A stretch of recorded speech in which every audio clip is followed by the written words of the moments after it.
What's going on, guys? Welcome to the Proven Knowledge Podcast, episode 120 of the Creators Series. And today I welcomed a singer-songwriter from North Carolina. Her name is Giavonna. We actually connected a few months back over doing songs for Sync. That's actually what she specializes in. If you don't know Sync, we've talked about it before, but it's doing songs for film, TV, and other ads and visual media. And we talked about, the progress she's been making, just going into different clubhouse rooms, connecting with a lot of people, collaborating with several people. One of them being my good buddy Isaac, who has mixed a lot of my songs and Jay's songs as well. And I had forgot I connected those two earlier this summer, and I'm glad to hear that relationship has benefited both of them from the sounds of it. She's working on a lot of different projects, though, just trying to get better, writing behind the scenes. And she talked about her decision to focus more on songwriting as opposed to, being an artist for now. I really appreciate how she has a concrete plan already in place, though, for the long term that's going to provide her funding, hopefully, to, continue to be an artist and eventually put things out there on her own. For her, just doing that is going to benefit her a lot. And she's writing a book. She's doing a lot of other cool things as well. So, it's going to be great to see what she can accomplish. But I hope you guys enjoy this episode for now. And without further ado, let's get into it. So welcome, everyone, to episode 120 here on the Proven Knowledge Podcast. This is the Creators Series. Today we have a singer-songwriter. I connected with her over on Instagram a few months back. Giavonna is here. How are you? I'm doing great. And yourself? I'm doing great. And like I said, thank you for, joining me today and agreeing to be on the show. So to start off every episode, we have the guest give some background. How did you get into music? Who really inspired you to do it? And, how long have you been doing it as well, for those that might not know you and what you do? Okay, well, I want to say I've been surrounded by music all my life. So ever since I was little, my mom was actually a drama teacher, and she did musicals, and we were always a part of our projects, building sets. And I was in church choir from the age of 6 up until 17. I took a break around 13, got back in it around 17. And I've just always had this love for music. I could play, when I was younger, I could play about 3 instruments. But I kind of gave it up. I could read music and all that, but I kind of gave it up when I was around the 10th grade because I wanted to focus more on sports. Mm-hmm. And I ended up not pursuing sports and ended up back in music. So there's that. And as far as influences, I feel like I'm inspired by so much. That's such an open-ended question.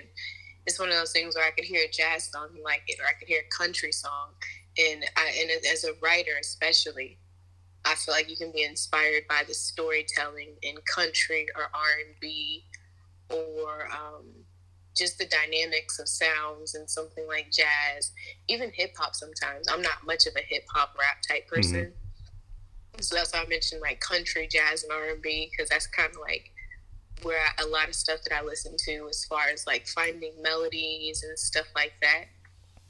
But that's just mostly where I'd have to say my influences stem from, just from hearing things and just being inspired. And I mean, I feel like that's such a general response because everyone's inspired by anything. Mm-hmm.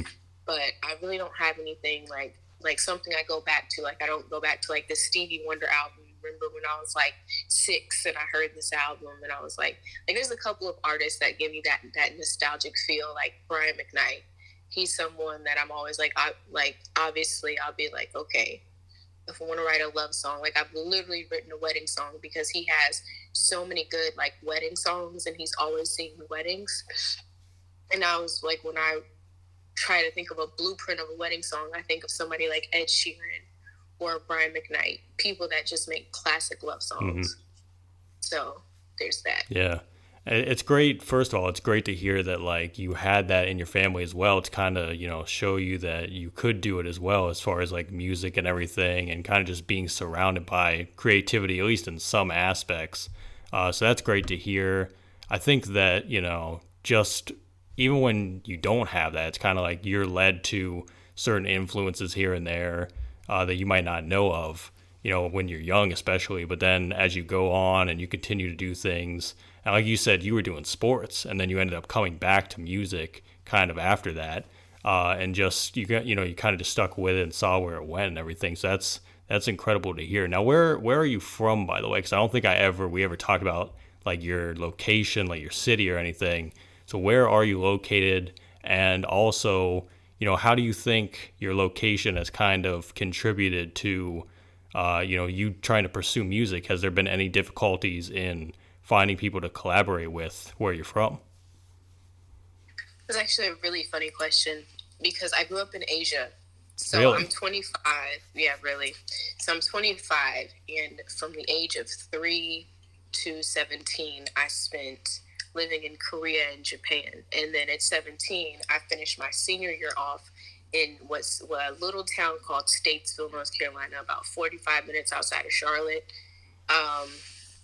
Charlotte, North Carolina. So that's obviously where I live now. I live in North Carolina. I want to say as far as like collaboration, it's a little bit difficult because the sound here is more, I'd say it's more country or rap. And I mean like hardcore, like gangster, like rap. And I'm not, I can write country music. Like I prefer to write, if I had to choose between the two, between like hardcore hip hop or country, I would obviously choose country. Yeah. And, but I'm more of like, I'd say like if I had to choose, it'd be somewhere along the style of like, I feel like I'm still finding my sound because I released an EP earlier this year, but I wasn't happy with the quality of it. So I was like, you know what, I'm going to re-release something, either re-release it but better or release something better than that. And I feel like I'm still trying to find my sound or figure out the direction I want to go in. That's why I've kind of been like a lot behind the scenes. I just linked up with an artist and I've been writing with him and collaborating with him. And a lot of my connections that I do make are through social media. That's kind of how we kind of connected. I think was through Control Camp and me reaching out to you. So that's kind of been what I've been doing, is just reaching out through social media, doing a lot of research on social media, like trying to find publishers, trying to find producers, sync communities that focus in just collaborating for projects. So that's kind of like where I'd say like location wise, I've had to do a lot of stuff on the internet because a lot of people, like I said, it's between like country and hardcore art, like hardcore rap. And then you have like, you may have like a slew of like people that might do jazz here and there or people that do R&B, but those people are like few and far in between.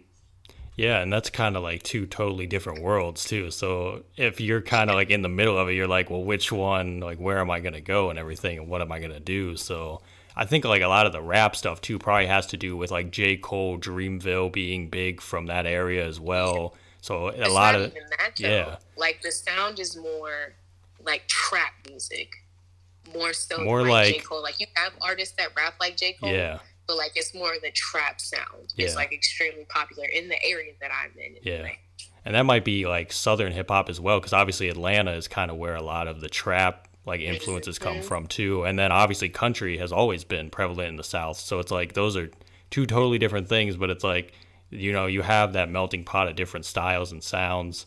But for you, I think you're just trying to stay true to yourself and your sound and trying to figure that out still, and just kind of try and find what you're comfortable with. Because obviously, I don't think any artist wants to do songs that they're not comfortable with. You know what I mean? You have to kind of know where to draw the line for yourself as an artist and be like, I'm not just going to go do this for the money or for, whatever this might lead. It's like, if I don't feel like I'm giving myself in the music, then I'm not going to do it. So I think that is definitely like something that a lot of people can kind of take notes on as well.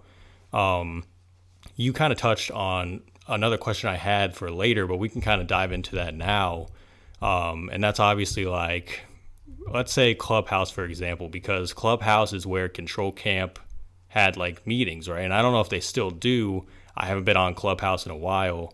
What do you think you learned like being on Clubhouse and kind of just going in those rooms and hearing from people, especially in the sync world, about how to kind of reach out to people, tackle briefs, do all those things that are related to trying to get your music in like film and TV and stuff? Well, as I was researching like different sync communities, like music licensing communities, there's actually a ton of people, like groups that meet on designated days. Like this, like on Sunday might be their film score day. So they'll just go over a bunch of film score stuff. They'll review music and listen to music and say, this is why this is syncable, this is why it's not, and kind of dissect it from there. Mm-hmm.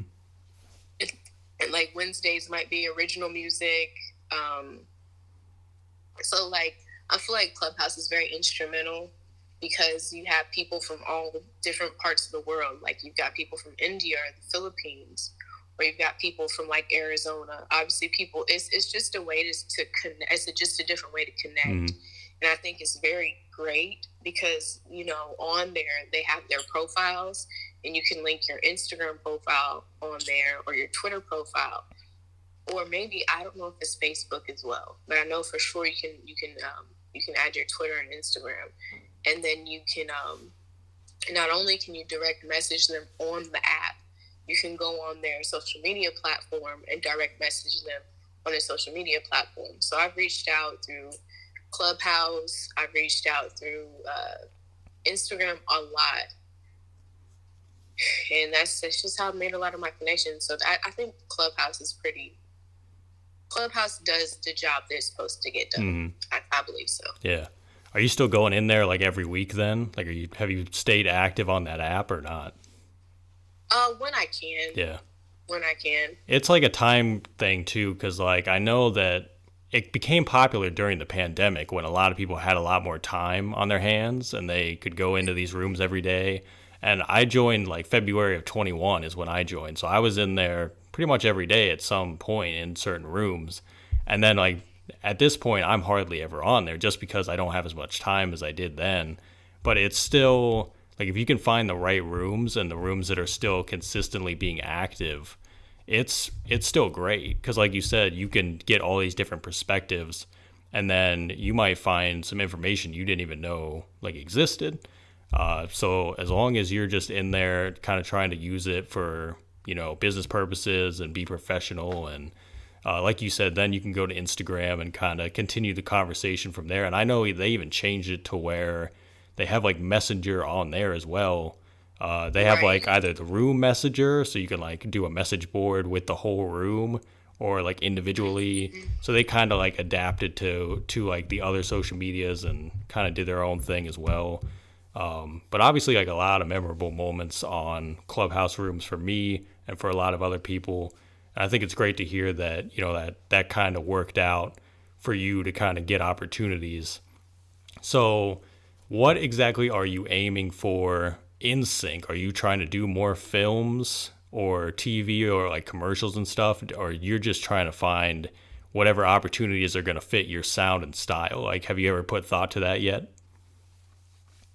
Yeah, actually I have. Like my goal with sync is because I feel like it's easier, and Eric Campbell, the guy who actually runs Control Camp through Clubhouse, or he just runs Control Camp, period.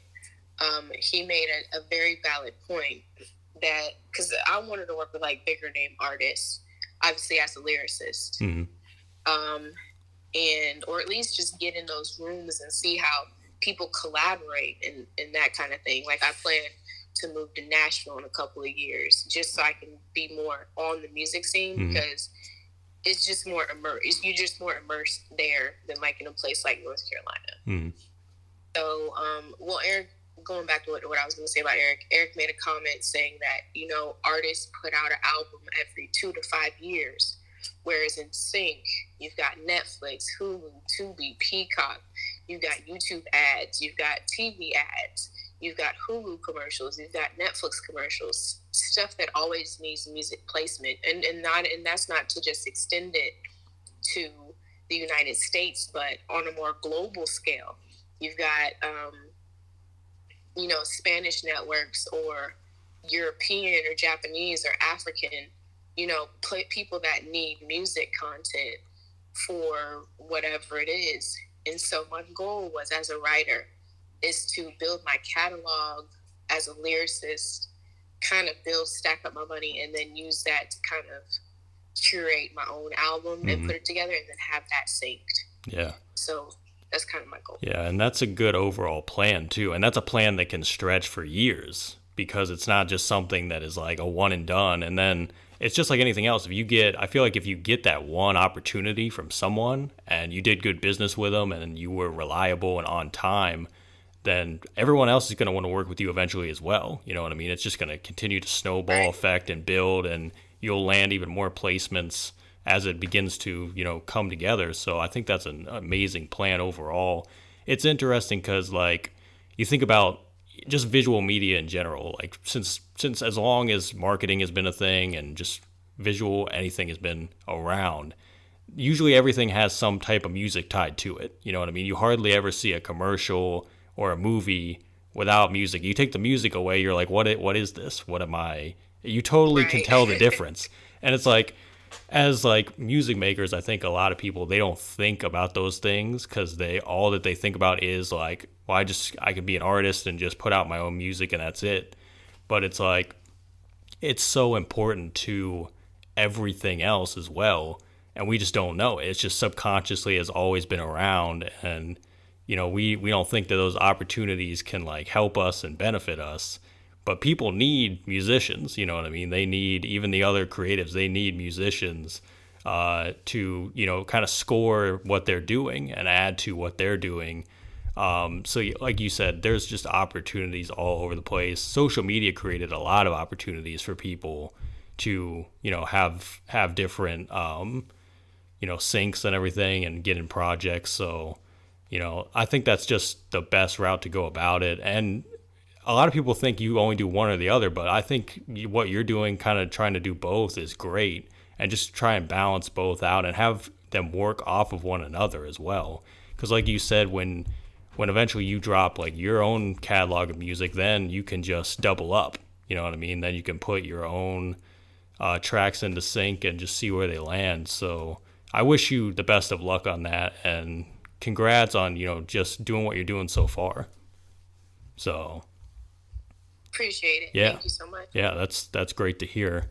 So obviously you said, you had the EP earlier this year, you did take it down and everything. Are you working on like another EP or single that you might be putting out on streaming eventually? Or are you just strictly focused right now on doing stuff for sync and doing collabs and stuff? Yeah, right now I'm focused on just, like I said, building my catalog and just working more so as a lyricist more than anything, and just kind of getting more familiar with the collaborative process and getting familiar with just being a better lyricist as well, because those are areas that I'm like one of my goals also is to get a publishing deal as well, so that way I have that connection to get to the bigger artists. This is just a goal of mine. So I feel like in the sync world, if I can kind of sort of establish myself here, it can kind of translate into the publishing deal and into my own work, into making it sound more professional. Also help me with getting my points across better, and just working on the collaboration process altogether. Yeah, and I know for briefs, that's very like, they're pretty strict, you know what I mean? Like, if you don't give them pretty much exactly what they're looking for, you're probably not getting that sync, So that's another thing. It's like you kind of have to hone in on every detail and try and get it right. Are there any like collaborators that you want to shout out that you've been working with closely that we should know about? That's actually funny. I have two people that come to mind. One, and I don't know if he'll be okay with this. It's actually a guy that you referred me to, which is Isaac. Oh yeah, I forgot I did that. That's right. Yeah. Shout out to Isaac, man. Yeah. Yeah, but Isaac, he was very instrumental. He was very patient with me, because I was like, these are my ideas, these are my concepts. Here's my reference tracks. This is what I'm going for. And it's funny because that actually turned into me getting a songwriting position offer, because I finished the demos, sung over them, he mixed them. He not only produced the records, he mixed them as well. and I sent them over to some publishers. One of them actually wanted to sign me as a writer, but that didn't go as planned. It just wasn't. It's not that it was a bad deal. It just wasn't right for me at the time being. Mm-hmm. And then another publisher, it was 6 songs that I worked on. She liked 2 out of the 6, one more so out of the other. And she actually pitched it for sync, and then they liked it, but they said it wasn't what they were looking for at the time. Mm. So that kind of was very instrumental in that. Isaac was very instrumental in that process, so shout out to him. And then there's another guy I've been working with. We met, and we also kind of linked up over the internet, over social media. And his name is, his artist name is Marquay Abyss. And also his name is Damian Collins, but he's from the Charlotte area, but he's very instrumental. He's been songwriting for some years, and he actually took some music business classes back in the day. He took some in college, and he'll give me tips and stuff. And so I want to say, as far as the songwriting's gone, I've been writing since about all my life, really, but when I took it more serious was about 2018. And then I met Marquay about sometime last year. We've known each other for at least a year now. And he's been kind of critiquing me and been like, okay, well, you can do this here, you can do that here, or that slaps, or that's, no, don't do that. Mm-hmm. He's just been that person in my ear. And it's always been positive, constructive feedback. So I don't ever look at it as anything like you're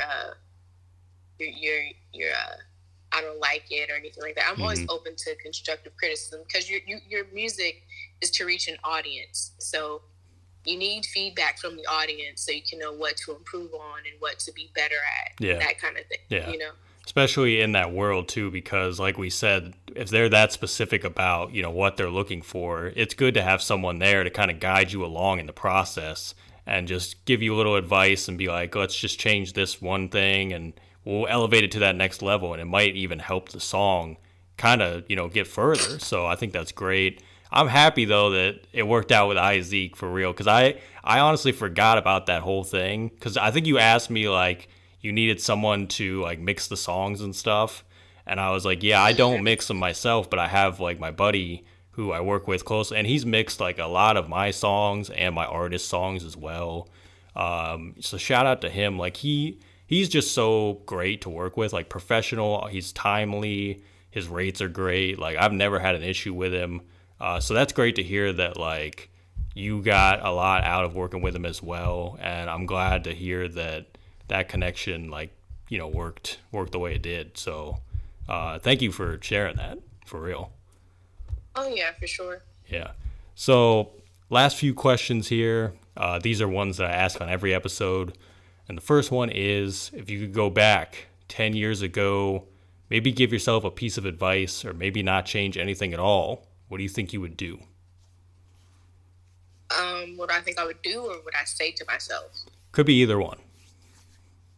Okay, what I do, I would just say do and say to myself is just be bold and stay true to yourself. Keep God first. Because those 3 things, just being bold, staying true to myself, and keeping God first, if I had just kind of stayed on that path, and I still kind of because I can be very shy, which is why I'm I always lean more towards the lyricist than the artist, mm-hmm. because you have to kind of put yourself more so on the forefront as the artist. And I'm like, you know what, I can just be the songwriter, I can just be behind the scenes, but at the same time, I still want to release music, mm-hmm. and I know what that kind of comes with. So I'm like, just be bold. Everyone else is doing it. Why, why not you? Mm-hmm. You've got a story. You've got an awesome lyricism. You've got a great story to tell. You've got something to prove. So it's almost like, in both aspects of being a lyricist and a writer, I would just say be bold, keep God first, and just continue to stay creative. Find ways to stay creative. Mm-hmm. So. Yeah, it's kind of what I would tell myself, and what I would do more. That's always very important too. Now I know that it's hard to look ahead, but let's say we look 10 years into the future. Where do you think you envision yourself in your life, your career, everything in general? In 10 years from now, I would like to say that I have a few hits under my belt. I've created a project for Sync. Maybe even start a family, like aside from music, start a family, be married, happily married to my husband, and just have a few kids, maybe one or two, whatever, whatever God has for me. But that sort of thing. So maybe starting a family. I'd like to have a few hit records under my belt. And my goal, I've always said these are the things like I've always wanted to do is maybe write one theme song, write one wedding song. So those two, maybe if I had those two things under my belt in the next 10 years. And that's what I can really think of at the moment. Mm-hmm. It's so hard to predict because every time I ask that, a lot of people are like, man, it's like hard because you don't want to look too far ahead. You know what I mean? Like it's hard to really figure it out, but always very thought-provoking. So do you have any final words of wisdom today for the listeners? Final words of wisdom.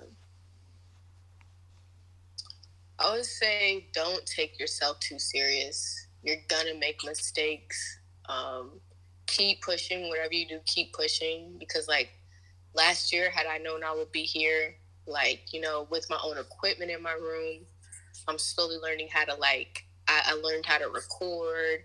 I learned how to use my first DAW just from YouTube and just taking those steps of investing in myself. So I would say just keep pushing, invest in yourself. Don't let anyone get in the way. If you have something, if you want to do something, whether if you want to direct or you want to write, it could be beyond songs. If you want to write a book, because I'm actually looking into publishing my own first children's book. I'm actually working on that now. So nice. Publishing a book or writing a movie script, just anything that you just want to do. Like it could be like you want to get into real estate or you want to get into stocks. I would just say keep pushing and learn as much as you can. Just don't give up, because that's like when you stop, that's just kind of when everything else stops. Mm-hmm. So you cannot stop. You have to keep pushing. Like you've got people depending on you. Shoot, you depend on you. For some people, they're all they've got. Mm-hmm. So it's either do or die. Yeah.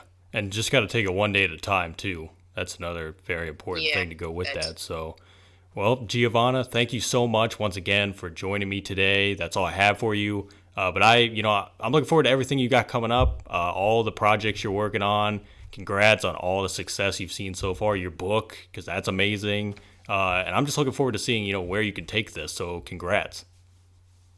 Appreciate it. Thank you for having me. Yeah. You have a great day. Thanks, everyone, for listening today. That was episode 120. We'll be back this time next week. As always, hit the support button on your podcast streaming platform if you'd like to send any funds. Feel free to leave us that 5-star rating if you enjoyed today's episode. So we'll see you then. Thanks, everyone.